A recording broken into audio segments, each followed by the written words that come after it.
जैन आगमा ज्ञान।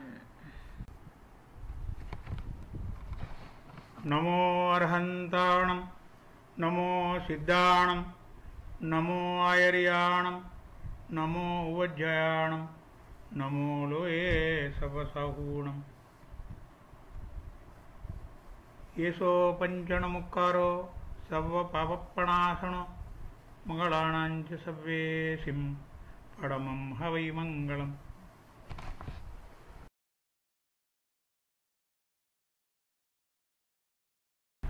The Navakara mantra. Namo Arihantanam.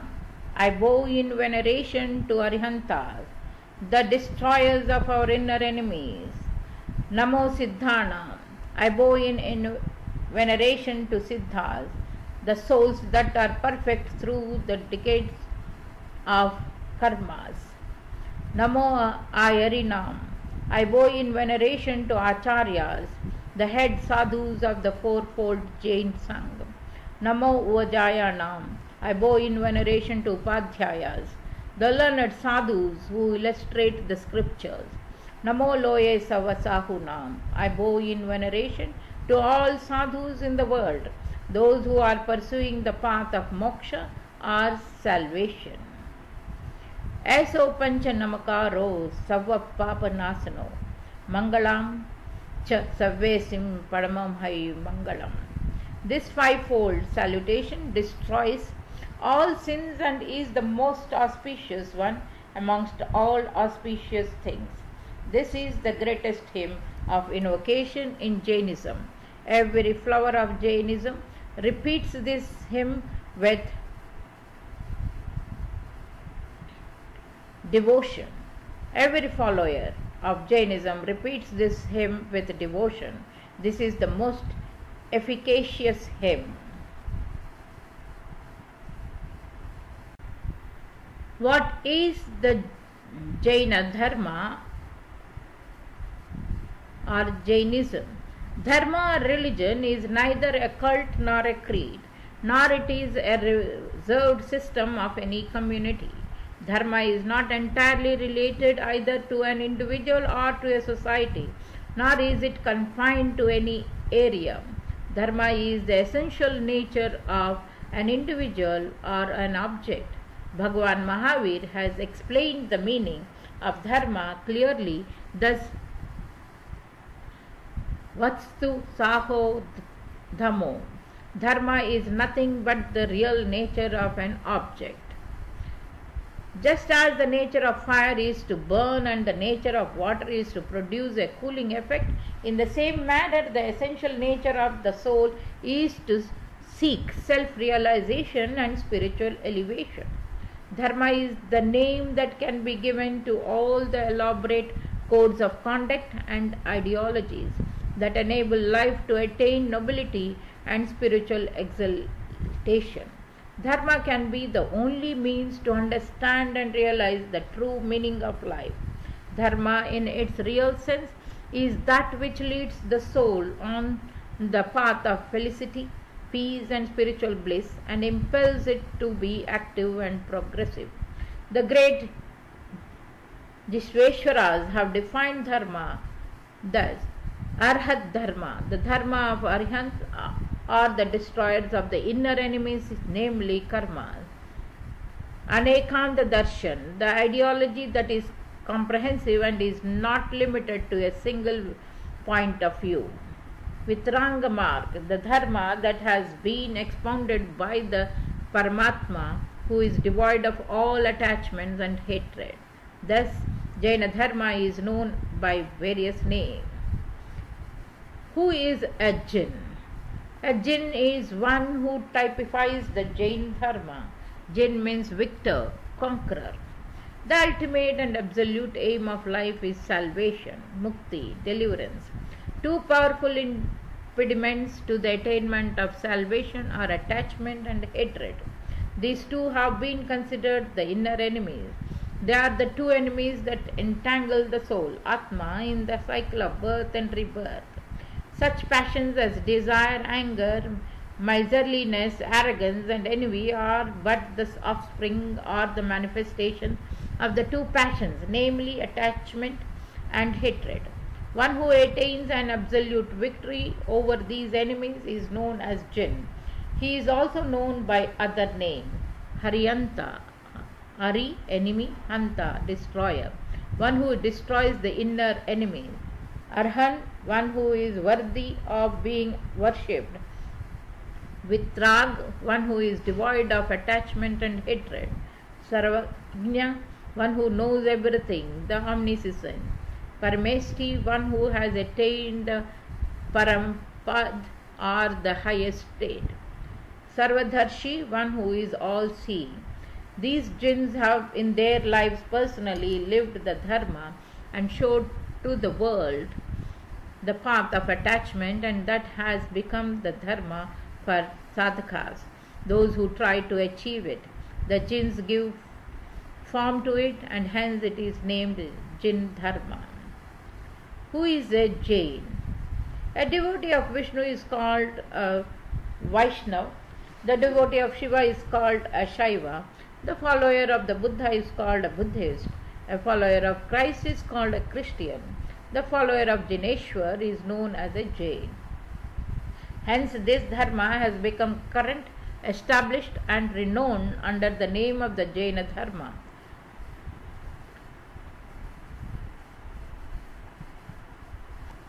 One who follows the path shown by Jineshwar is a Jain.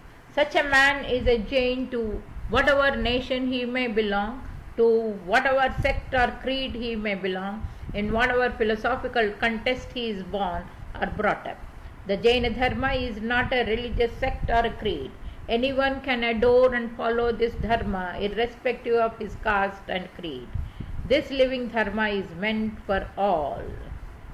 The Jaina Dharma, this Dharma is absolutely independent, unique and systematized among the religions of the world. It has its own philosophy, it has a code of conduct tested by time. It has a unique outlook and wisdom. By means of this Dharma, it is possible to see and examine the nature and real dimensions of every object in this universe. There is no definite day or date for commencing to live according to this Dharma. This Dharma does not have any seer who first preached and expounded it. The Jain Dharma has been in existence from time immemorial. The relation to time, that which undergoes changes according to the passage of time, naturally passes through the phases of gradual evolution and gradual decline. This process of development and decline continues in the endless and boundless flow of time. The arrangement of Ara, the phases of time. Time has mainly two phases: Avsarpani, the phase of decline, and Usarpani, the phase of evolution. Avsarpani means that phase of time in which there takes place a gradual decline. During this phase, age, body, strength, happiness, etc. decline. Usarpani, which means the time of progress and development, happiness, strength, body attain progress. When the Usarpani phase reaches its highest limit, the Avsarpani phase commences, and when the Avsarpani phase reaches its highest limit, the Usarpani commences. This cycle of time has to keep revolving thus. There is no end whatsoever to the revolution of this wheel. That is why it has been named the Wheel of Time. Each of these phases has 6 aspects, and each aspect is known as Ara, or an arc, Wheel of Time. Shusham Shusham Kala, the phase of absolute happiness. Shusham Kala, the phase of happiness. Susham Dusham Kala, the phase of much happiness and some sorrow. Dusham Shusham Kala, the phase of much sorrow and some happiness. Dusham Kala, the phase of sorrow. Dusham Dusham Kala, the phase of absolute sorrow. All of us are at present in the 5th phase called Dusham, the phase of sorrow in Avsarpani. There are also 6 divisions in Usarpani: Dukkham Dukkham Dukkham, Dukkham Sukham, Sukham Dukkham, Sukham Sukham Sukham. Tirtha, Dharma and Tirthankara, one who reveals the Dharma. 24 Tirthankaras are born in every Utsarapani phase and the Avsarapani phase. Then, by means of their endeavor, become absolute enlightenment. They become devoid of attachment. They become jinas, and for the spiritual welfare of all creatures in the universe, they establish and expound the philosophy. Because they establish the philosophy, they are called Tirthankaras. One definition of Tirthankara is Sangha or society. Chavano Sangho Titham. This fourfold society of sadhus, sadhvis, shravaks and shravikas is together called Tirtha. The 24 Tirthankaras are Adinath Bhagwan, Ajitnath Bhagwan, Sambhavnath Bhagwan, Abhinandanath Bhagwan, Sumitinath Bhagwan, Padma Prabhu Bhagwan, Suprashwanath Bhagwan, Chandra Prabhu Bhagwan, Pushpadant Bhagwan, Sheetalnath Bhagwan, Shreyansanath Bhagwan, Vasupujya Bhagwan, Vimalnath Bhagwan, Anantanath Bhagwan, Dharmanath Bhagwan, Shantinath Bhagwan, Kuntanath Bhagwan, Arhabnath Bhagwan, Mallinath Bhagwan, Munishwarat Nath Bhagwan, Neminath Bhagwan and Neminath Bhagwan and Naminath Bhagwan, Parshvanath Bhagwan and Mahavir Swami. Great souls, Tirthankaras are 24, Chakravartis are 12, Baldevas are 9, Narayanas are 9, Pradhinarayanas are 9, so they are total 63. Besides that, parents, mother and father of the Tirthankaras are called Gurus of Tirthankaras. They are 24 plus 24, 48. Rudras 11, Naradas 9, Kamadeva 24, Kulankaras 40. Total are 106. Grand total is 169. The exposition of the philosophy.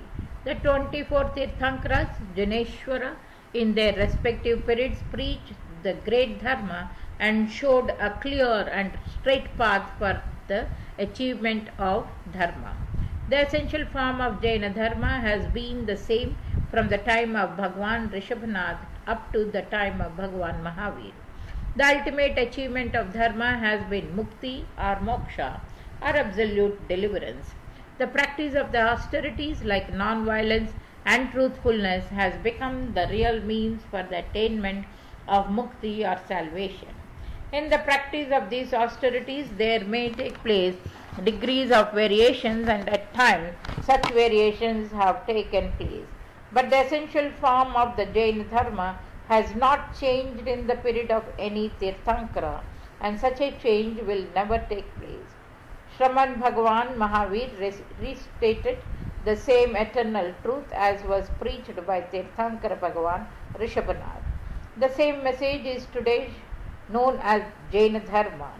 Bhagavan Sri Rishabdev Adinath, the first Tirthankara, was born and attained the salvation at the end of the third Susham Dusham Kal, time of much happiness and some sorrow. The rest of 23 Tirthankaras were born and attained the salvation in the fourth Dusham Shusham Kal, time of much sorrow and some happiness, and in their respective periods they revitalized the same path as had been shown by Bhagavan Sri Rishabhanath. Bhagavan Mahavir. Sramana Bhagavan Mahavir was the last Tirthankara in the Avsarpani phase or the phase of decline. He was a contemporary of Gautama Buddha, Laozi, Confucius, Socrates. Bhagavan Mahavira was born on Monday, the 13th day of the Shukla, the bright fortnight of Chaitra, according to the Indian calendar, that is on the 30th of March 599 BC in Bihar, Kshatriya Kunda. He was born as Vardhaman Kumar to King Siddhartha and Queen Trishala. When he was 30 years of age, he renounced his worldly life and assumed the life of sadhana or spiritual endeavor on Monday, the 10th day of Krishna Paksha, the black fortnight of Kartika, according to the Indian calendar, that is on the 19th December 569 BC. He performed a severe and austere penance for 12 and a half years, and then on Sunday, the 10th day of Shukla of Vaishakha, that is 13th April 558 BC, he attained Keval Gyan, or absolute enlightenment. He preached his first message on the 11th day of Shukla Paksha of Vaishakha and showed the multi-dimensional path for the attainment of self-purification and self-perfection. The same path shown by him is followed today. On Tuesday, the new moon day in Kartik, that is on the 15th October 528 BC, Lord Mahavira attained salvation, moksha, and his life ended with his attainment of absolute deliverance.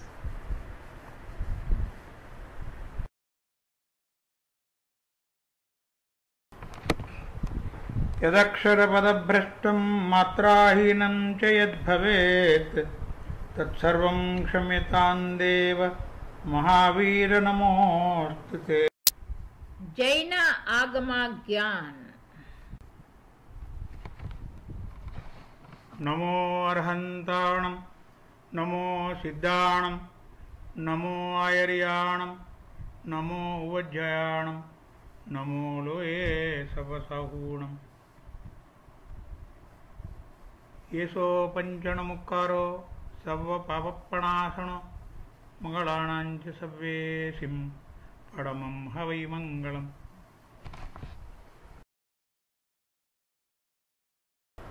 Introduction to Jaina Dharma.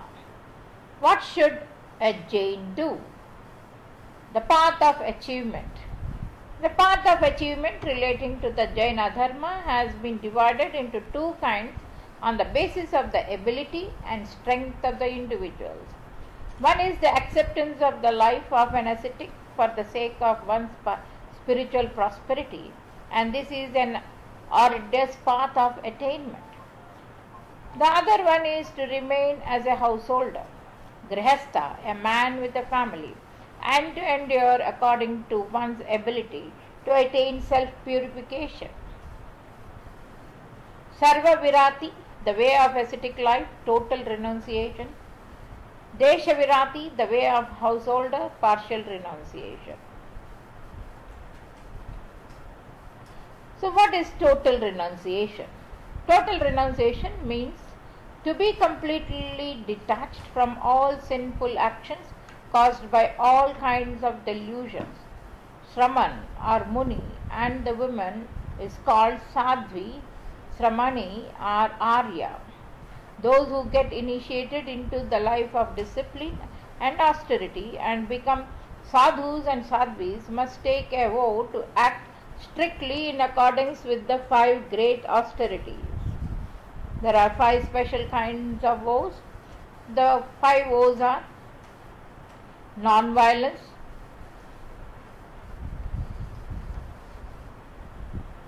the Pranati Patva Viraman Mahavrat, non-violence, truthfulness, non-stealing, celibacy, non-attachment.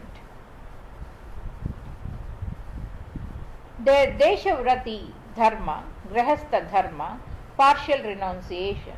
In the Jain terminology, the name Shravak or Shravika are given to those who love and adore Lord Jinnah's life and message, who have reverence and devotion for them, who desire to travel on the path of salvation shown by Lord Jinnah, and who put forth efforts towards the end according to their ability. The 12 vows, vratas for Shravaks are, the 12 vows have been grouped in 3 parts. Anurata. Anurata means following of vows at a lesser degree compared to same vows observed by sadhus and sadhvis. They are 5 in number. Gunavrata. Gunavrata safeguards anuvratas by increasing its efficacy and quality. They are 3 in number. Shikshavratas. Some Shikshavratas provide a lighter experience of life of a sadhu and also help us to be better prepared for anuvratas.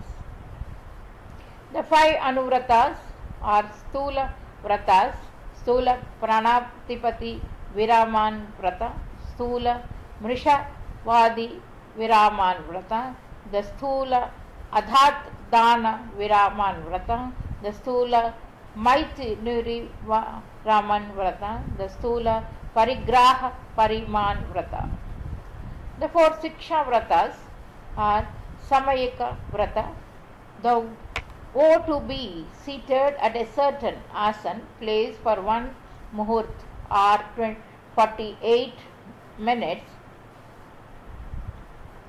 to renounce all sinful propensities of word and thought and deed, and to carry out spiritual studies, meditation, recitation of hymns, and according to the prescription.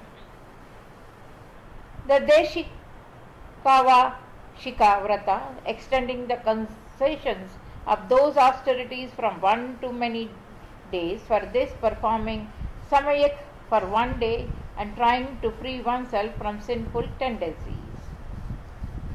The Paushadat is the name given to those activities that enhance the speed of spiritual endeavors and provide strength to them, renouncing eating and drinking water, being immersed in spiritual reflections, and renouncing thoughts relating to domestic life, carrying on for 12 to 24 hours or throughout the day or night, or from 1 day to many days, the austerity of performing certain activities for spiritual attainment according to the vow prescribed.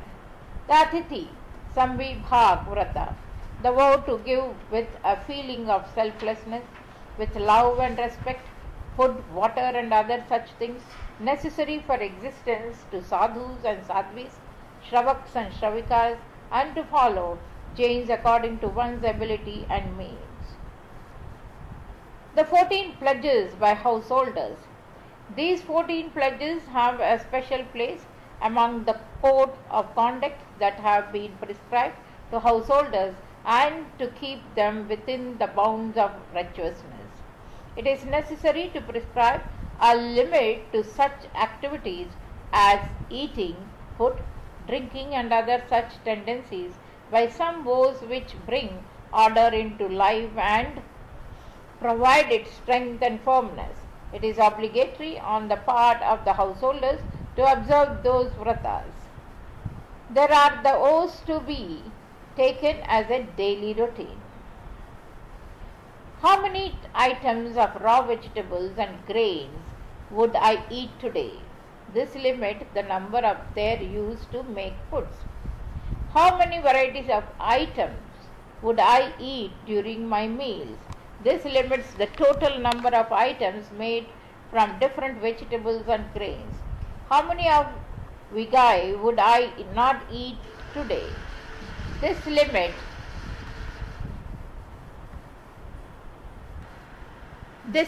the variety of items made of different vigai, namely milk, curd, ghee, oil, jaggery and fried substances. How many vana, upana would I use today? This limits the use of things like shoes, sandals. How many items in the categories of tambol would I eat today?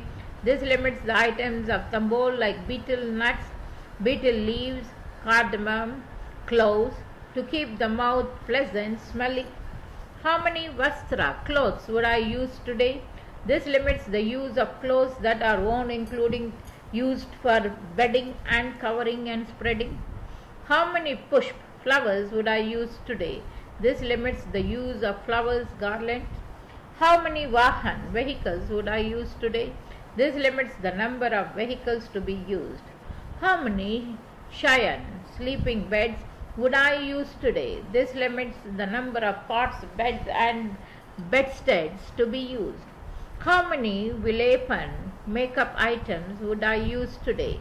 This limits the quantity of items like puffs, powders, perfumes, sprays, scent. How would I observe brahmacharya today? This will teach to restrain sexual pleasures.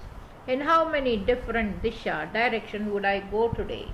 This limits the different direction in which one might go. How many items would I use for snana, bath? This limits number of times and use a certain quantity of water for a bath. How many times would I do bhojan pani, eat and drink? This limits the number of times for food and water. Avashyak, the essentials. The name Avashyak, the essential, is given to those austerities which ought to be carried out for the perfection and purification of the soul. There are 6 in numbers.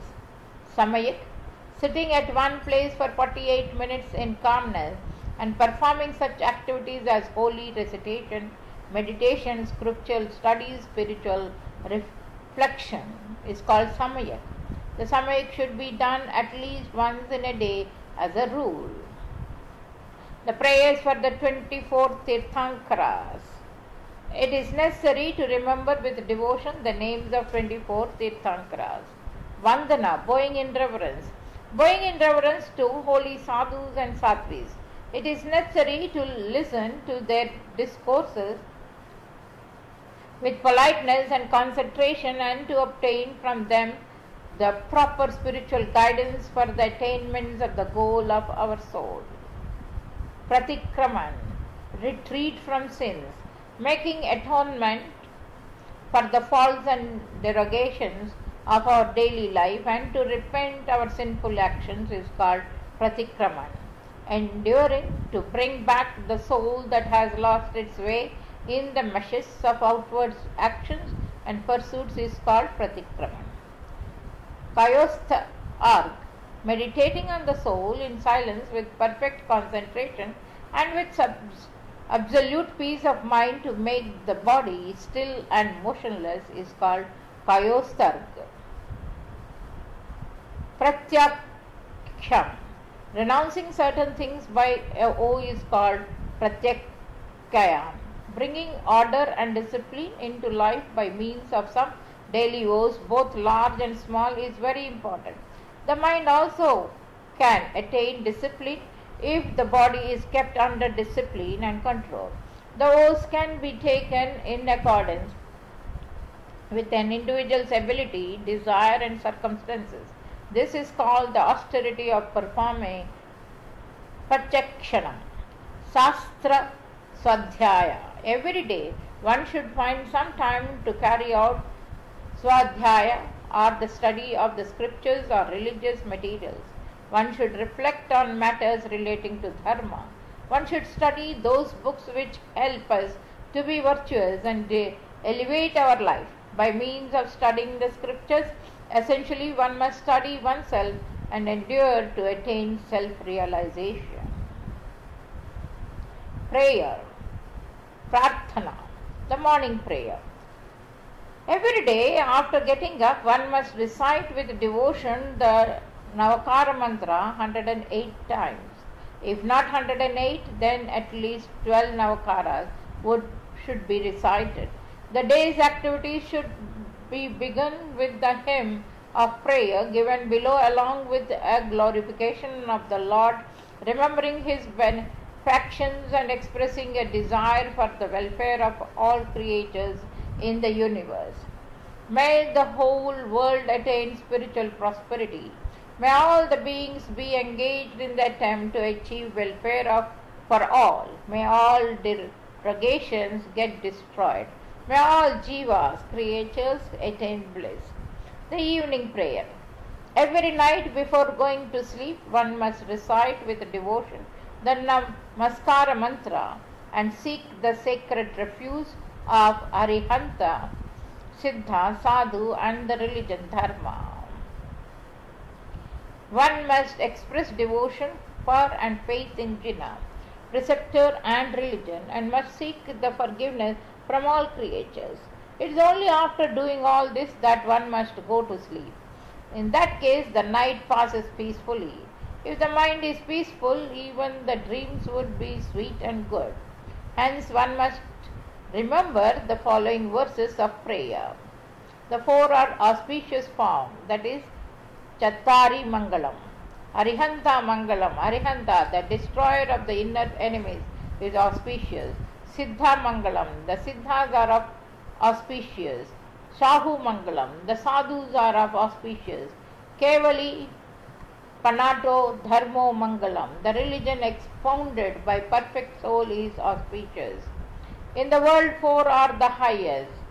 Chattari Logottama, Arihanta Logottama, the Arihanta is the highest in the world. Siddha Logottama, the Siddha is the highest in the world. Sahu Logottama, the Sadhus are the highest in the world.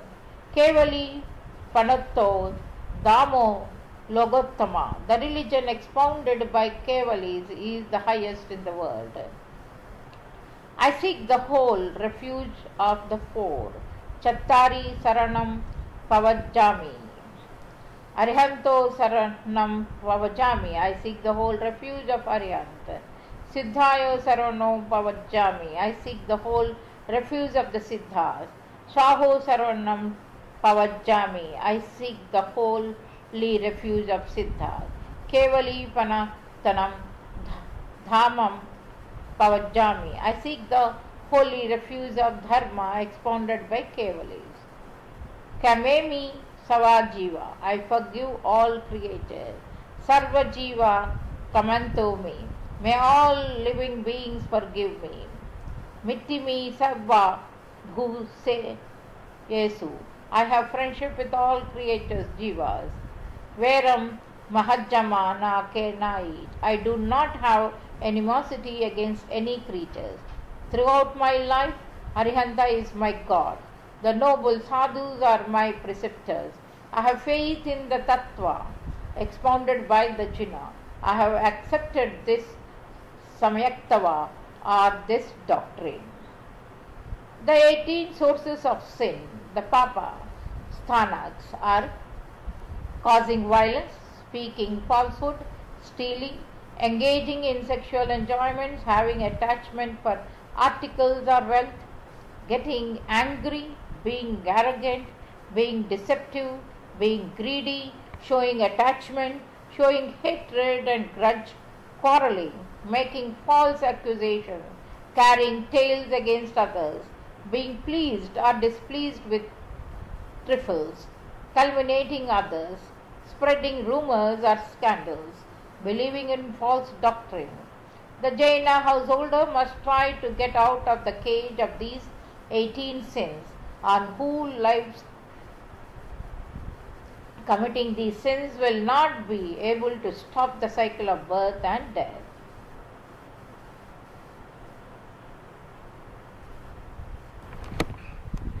यदक्षरपदभ्रष्टं मात्राहीनं च यद्भवेत् तत्सर्वं क्षम्यतां देव महावीर नमोऽस्तु ते। Jaina Agama Gyan. नमो अर्हन्ताणं नमो सिद्धाणं नमो आयर्याणं नमो उवज्जयाणं नमो लोये सपसहूणम्। येसो पञ्चणमुक्कारो सर्वपापप्रणाशनो मंगलानां च सव्येसिं परमं हवै मंगलम्।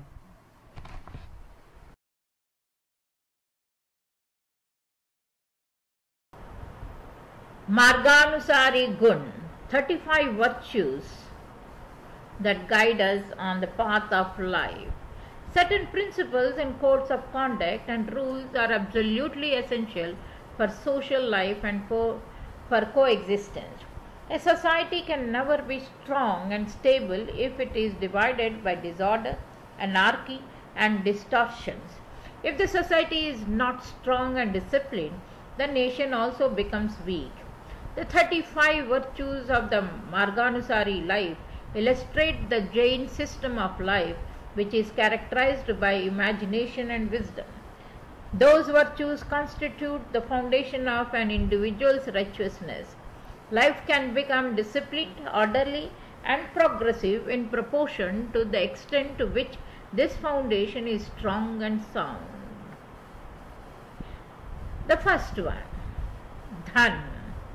Money should be earned by honest, legal, and morally right methods. Vivaha. One should marry a girl or a boy of his own or her own cultural and religious background. Giving respect to the cultured and noble people. One should not have enmity, hatred, or spite against anyone. Exercising control over one's sense organs. Giving up a place where the health of the body and the mind can be spoiled. Limiting the desires relating to home and being cautious in adhering to the norms of culture and religion. Making an attempt to get free from sins, having a fear of sin. Conforming to the proper codes and customs of the society and the nation. Winning a place in the heart of everyone and captivating everyone's mind. Spending money within one's income. Acting according to the time and situation. One should take care of one's parents and give them absolute protection and render service to them. Maintaining familiarity with people who are cultured and noble. One should not have enmity and grudge for benefactors at any time. One should be grateful to them. Not taking more food when one has not digested the food taken and fasting at such a time. Taking food according to the health of the body and its condition.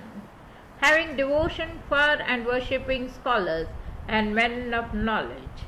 Renouncing all actions that are objectionable in the eyes of society and religion. Enduring to support and maintain the members of one's family and those who seek our aid and refuge. Taking a step after thinking of the consequences of one's action. Hearing only such things as will purify and perfect one's life. Showing kindness to creatures in distress. Observing the 8 rules that make the intellect well developed and sharp and subtle. Having high respect for virtues and trying to get free from faults. Thinking thus, mine is not the truth, but that which is truth is mine. One must attempt every day to acquire new knowledge.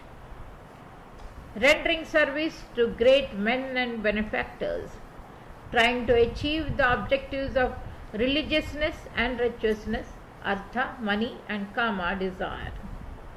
Thinking of place, time and the perception. Estimating one's ability before plunging into any action. Cooperating in activities that bring about the welfare and development of society. Being benevolent to the helpless and the destitute. Giving respect to elders, spiritual superiors, disciplined people and the virtuous. Being always cheerful and being soft and sweet-tempered. The external austerities. There are 6 kinds. Anasan, it means fasting for a day, for some days or throughout one's life and renouncing food and water completely.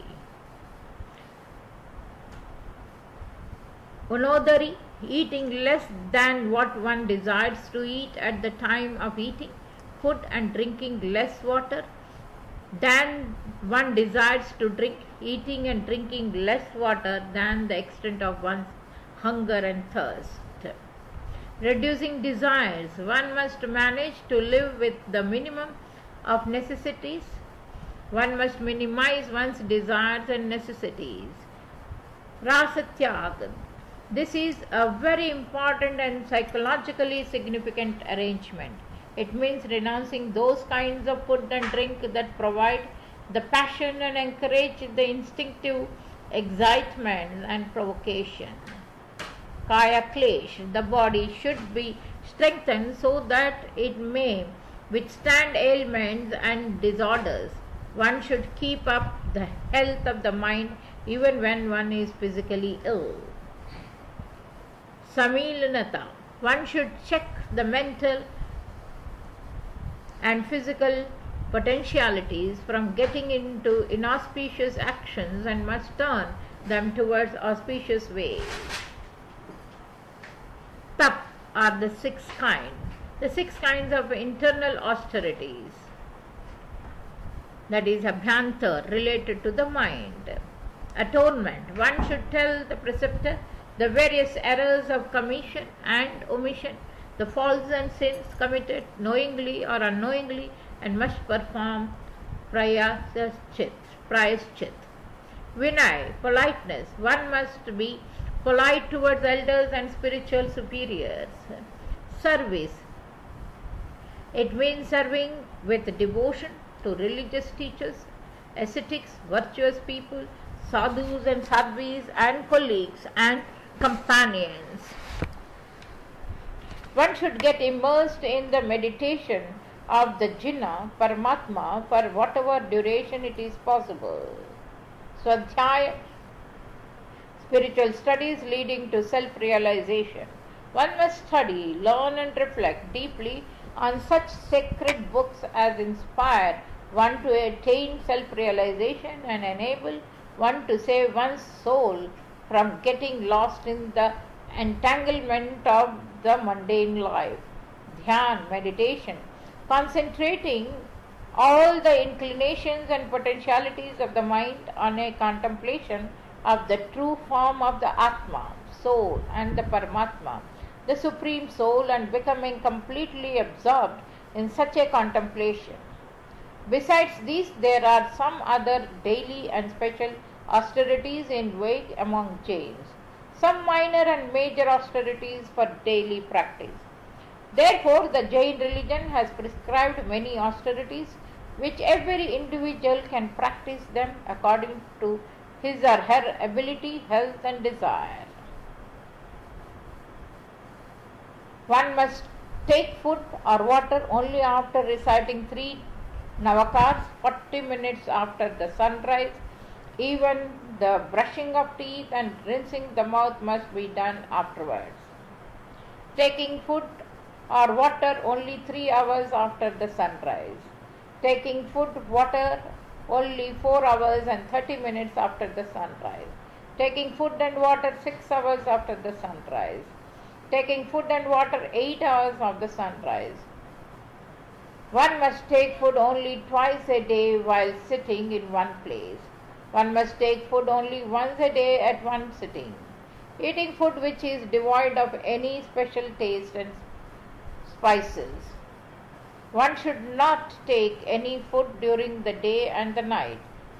One only takes boiled water during daytime while sun is up is called Tivihar, Upavas, and when even water is not taken is called Chauhivar, Upavas. Why is fasting essential? The body experiences weakness by fasting and hunger, but that weakness is not caused by the absence of food, but because the unclean stuff is cast off. After the body is purified, strength returns to the body. It acquires freshness and agility. Upavas is useful in getting rid of such diseases as fever, smallpox, measles, asthma, blood pressure, and eczema. Panahar. It is done in the evening. In this Panchaksham, fasting is observed during the previous night hours as a part of such austerities as Upavas, Avyambil, Ekasan, and Vyasan. Chauhiyar, taking a vow not to take any food or drink after the sunset till sunrise. Tivihar, taking a vow not to take any food or any other drink except water after the sunset. Even water should be taken only up to 12 p.m. Some special and important austerities. Atham means fasting for 3 continuous days during which no food is taken. Athai, this means fasting for 8 continuous days during which no food is taken. Masak Kshaman, it means one must fast for 1 month continuously. Vardhaman Tap, one must perform Avayambal on the first day and then fasting for 1 day. Ayambal for 2 days and then fasting for 1 day. Ayambal for 3 days and fasting for 1 day. Ayambal for 4 days and fasting for 1 day. And Ayambal for 5 days and fasting for 1 day. Till Ayambal for 100 days and fasting for 1 day. Navapadi Oli. Every year for 9 days in the bright fortnight of Ashwin month from the 7th day. Varshitap. This austerity must be observed from the 8th day of the Krishna Paksha, the black fortnight of Chaitra, to the Akshaya Tritiya, the 3rd day of the bright fortnight of the Vaishakha of the next year, in the form of fasting for 1 day and observing Biyasan for 1 day. Visakha. This austerity is not only excellent but efficacious and very, very efficient. Why should water be boiled? Jains, while performing Biyasan and any other higher austerity, have to drink only boiled water. First, water should be filtered and boiled and then cooled. Then they can drink it, that too only before the sunset, not after that.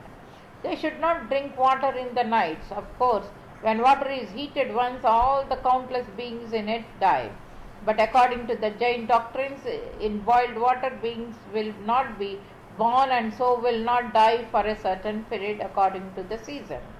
In unboiled water, every moment countless creatures are born and then they die. So if once the water is boiled, further violence is avoided.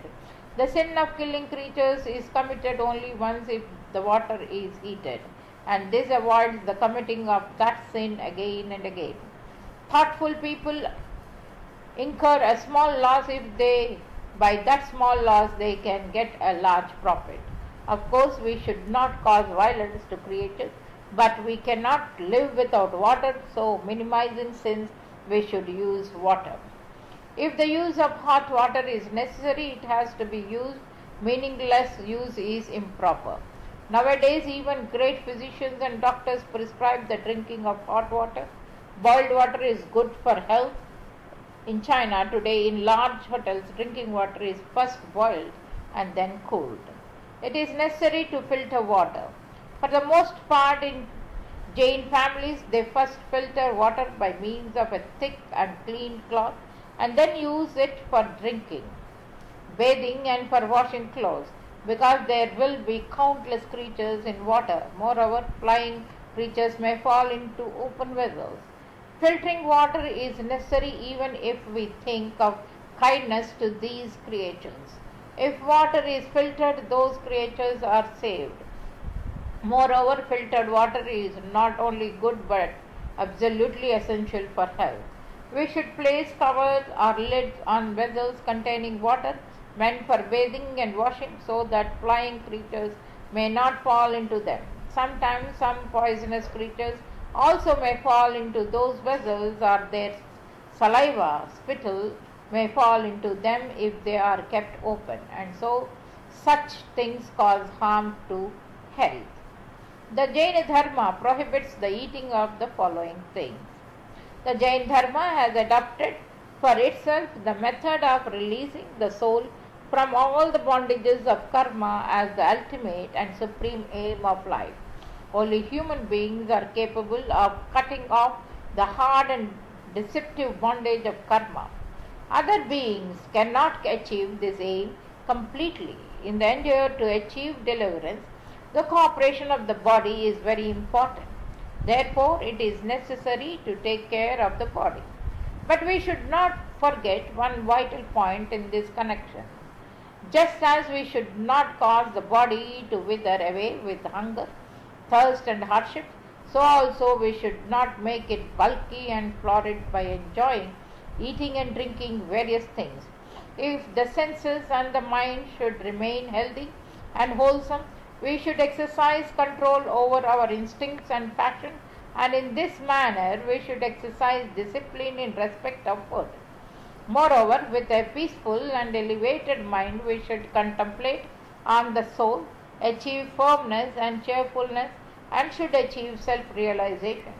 Here is a list of things that should not be eaten or taken. Meat eating. One should not eat any kind of meat.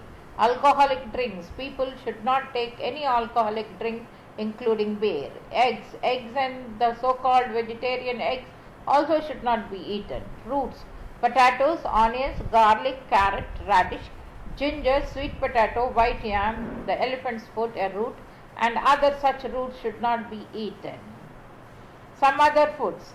Brinjal, cheese, cream, honey, butter should not be consumed.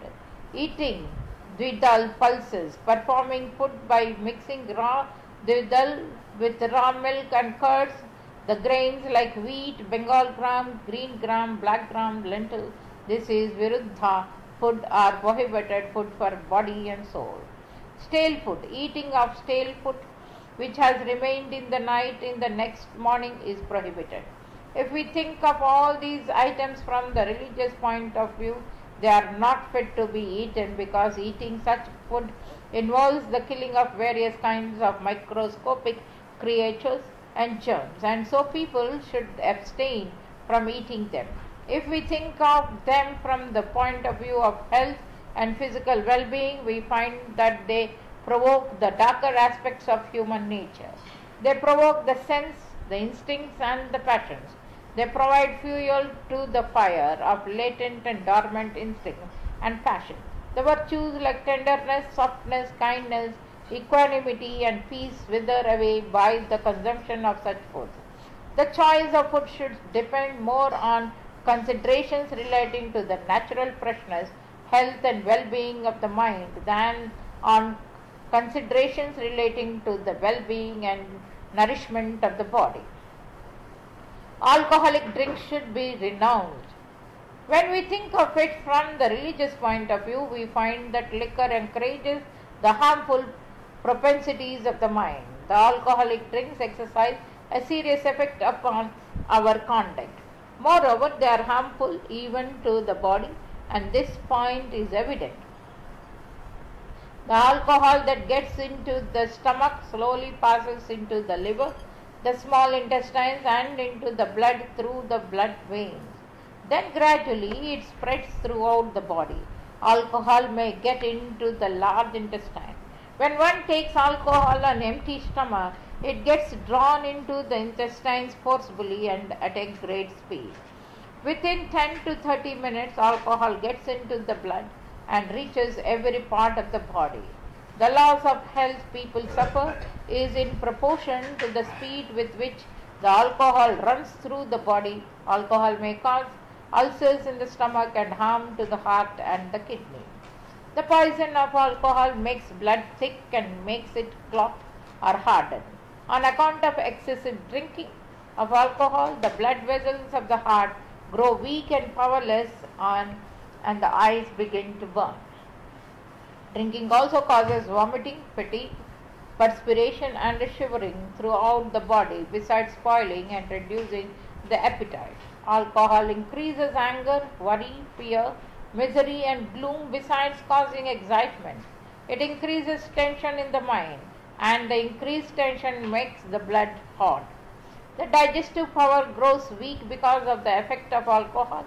A substance called acetylcholine appears where the muscles of the pulse centers are collected together, and that substance mixing with other substances produces carbon and other such things.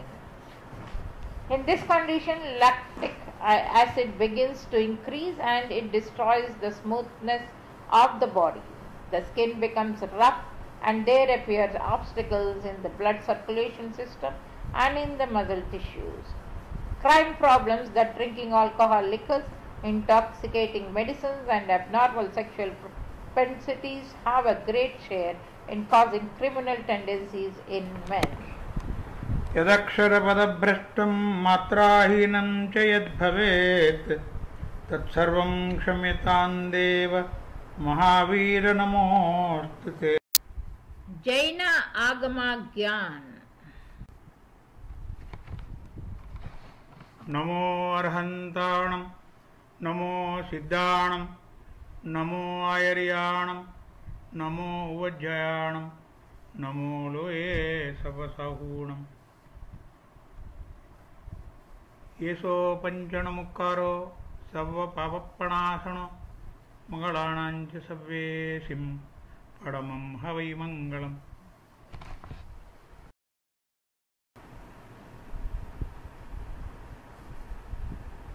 Who is a Jain?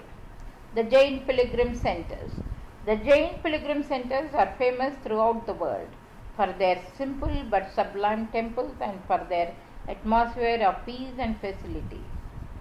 For the most part, the Jain Pilgrim Centers are located among pellucid streams in mountainous areas. They are situated among trees and plants which stand in dense rows and among hills, pools, valleys, and the atmosphere there is quite calm and peaceful. They are also remarkable for their solitude, so anyone who goes there meets himself, comes face to face with himself. The pilgrim centers are located in such a peaceful and fascinating environment with the objective of enabling human beings to get away from the tensions and worries of life and to concentrate on the welfare of their souls. The beautiful scenery of the sylvan surroundings, the temples whose high towers seem to touch the skies and clouds, the images whose faces are resplendent with cheerfulness and felicity, the atmosphere that is holy, all these confer upon people felicity, sanctity, and naturalness. Even today, hundreds of such holy places in Satranjai, Girinar, Abu, Taranga, Kumbhar, Arya, Shankareshwar, Delwada, Jaisalmer, Samet Shikhar, Ranapur, Parampuri, Rajagiri provides light and guidance to millions of people to pursue the path of peace and purity. But for the maintenance of the purity and sanctity of the atmosphere and environment in those places, some rules are to be carefully observed by visitors. The pilgrim centers come within the mass experimental field. It is our duty to maintain and preserve their purity and sanctity. The system of the 7 institutions of the Jain. The important institutions of activity of the Jain Dharma are divided into 7 kinds, and they are technically called in the Shastras the Sapta Kshetra, or the 7 institutions of activity. The Jin Mandir, the temple, the Jin Murti, the idol of Jin. Since these institutions are related to each other closely, the things set apart for these together may be used for any purpose, from making the idols up to the construction and renovation of the temple. The fund set apart for these purposes is called Deva Dravya. Jain Agama, the Jain scriptures and literature. The fund set apart for this institution may be used for such things as the dissemination of the right knowledge, spreading the Jain doctrine, publishing books, printing, writing, and preservation of great books. The money may also be spent for the education of sadhus and sadhvis or for their teaching program. This amount is called Jnana Dravya. Sadhus and sadhvis. The money set apart for these institutions is to be spent for the maintenance of sadhus and sadhvis and for the support of their spiritual and austere life. This amount may also be spent for rendering services to them and for taking care of them. This is known as Vach Vibhag. Shravaks and Shravikas. The amount set apart for the Shravaks and Shravikas is called Sadharna Dravya and Sadharmik Dravya. This amount is spent to help householders who are in difficulties or reduced circumstances. Such people are given economic assistance from this fund. Arrangements are also made to give them food, grain, clothes, medicines at concession rates or even free of cost. The families that are in dire necessity are given all necessary help. Apart from this, there is one institution called Jivadaya, kindness to animals and birds. And Jivadaya, the amount set apart for this is spent to provide all necessaries to animals and birds and to supply to them fodder, grain and water. The Jain festivals. Generally, festivals are celebrations and jubilations characterized by excitement, enthusiasm, enjoyment and entertainment. But the Jain festivals are characterized by renunciation, austerities, study of the scriptures, repetition of holy hymns, meditation and expressing devotion for the Paramatma. Pariveshan Mahaparva. The Pariveshan is the most important festival among the Jain festivals and it is observed during every Chaturmas commencing on the 12th day of the fortnight of the waning moon in Bhadrapada and ending on the 4th day of the fortnight of the waxing moon in the Bhadrapada. During these 8 days, the entire Jain society becomes spellbound in an atmosphere of enthusiasm and felicity. All Jains, the young and the old, perform Adhaita fasting for 8 days at a time. Some men and women and even children take the vow of Paushat Vrat also for 8 days. Navpath Oli. During the days of this festival, every day worship is offered to the Navpath and a dramatic performance of the story of Sripal and Mayana is carried out. The birthday of Mahavir. The birthday of Shraman Bhagavan, the last Tirthankara, is celebrated on the 13th day of the fortnight of the waxing moon in the month of Chaitra. On this occasion, a grand chariot procession, community worship, glorification of the Lord, discussions, discourses, seminars and devotional and spiritual activities are organized. On this day, a magnificent celebration takes place at Kshatriya Kund in Bihar because Bhagavan Mahavir was born there. Diwali. Diwali is celebrated on the new moon day of Kartik. In the early morning of the first day of the new year, Ganadhar Gautam Swami, the first disciple of Lord Mahavir, attained absolute enlightenment. The Jains begin the new year with a glorification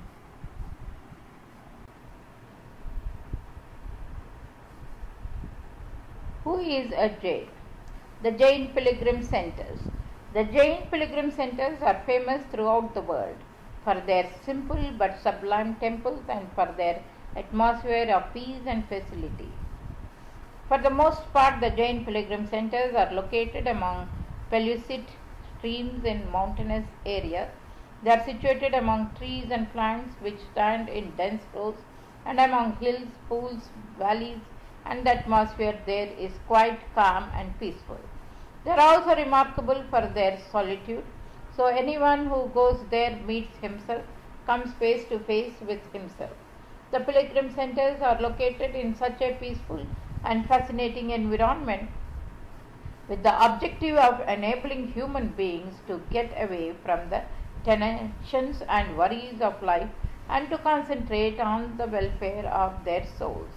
The beautiful scenery of the sylvan surroundings, the temples whose high towers seem to touch the skies and clouds, the images whose faces are resplendent with cheerfulness and felicity, the atmosphere that is holy, all these confer upon people felicity, sanctity, and naturalness.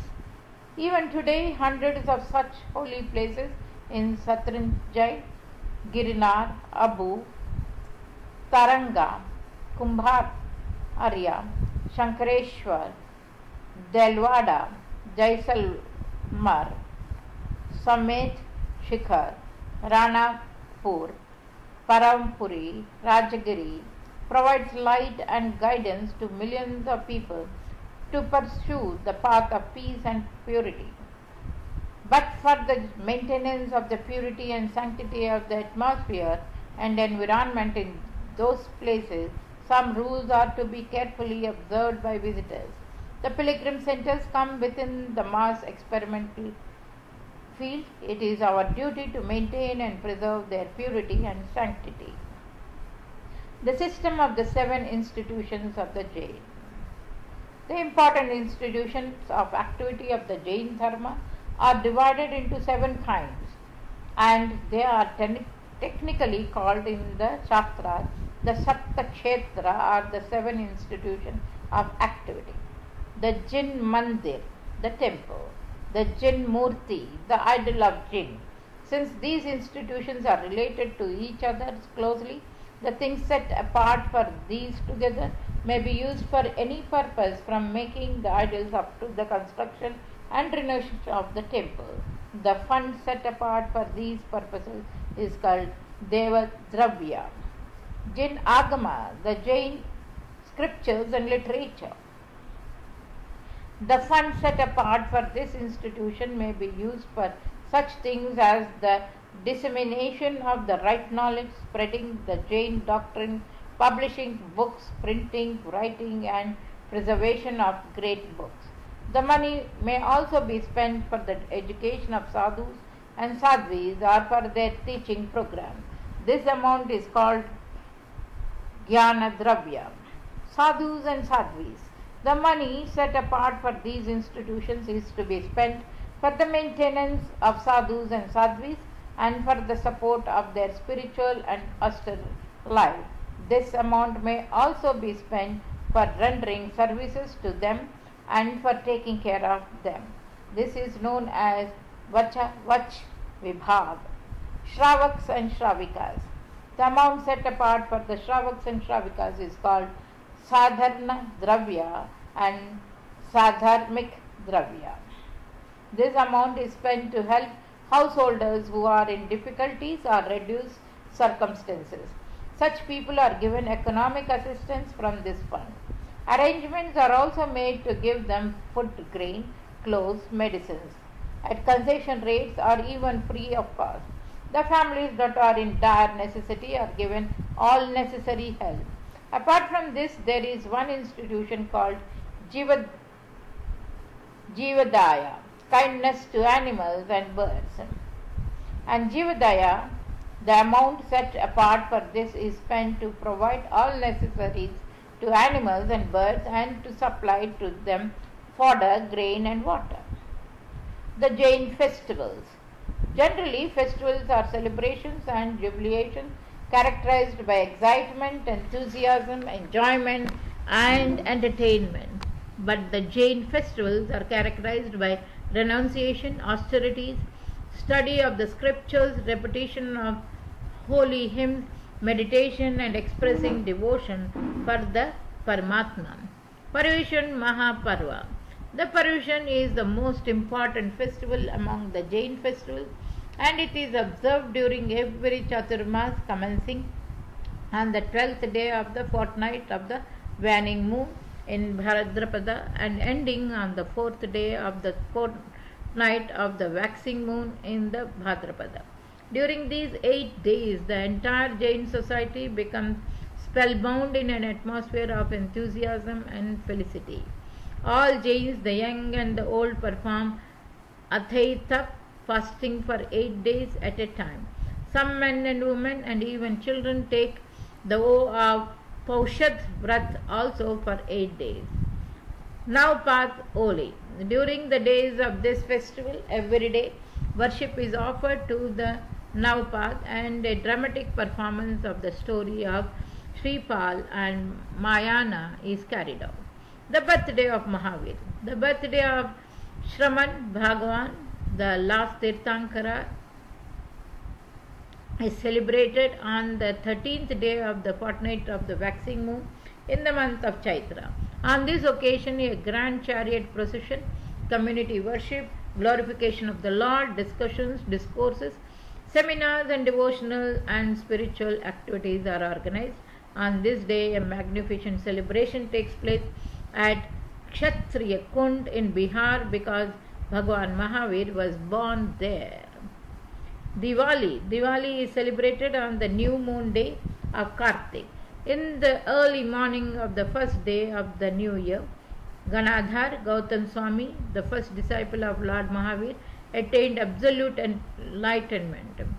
The Jains begin the new year with its glorification. यदक्षरपदभ्रष्टं मात्राहीनं च यद्भवेत् तत्सर्वं क्षम्यतां देव महावीर नमोऽस्तु ते।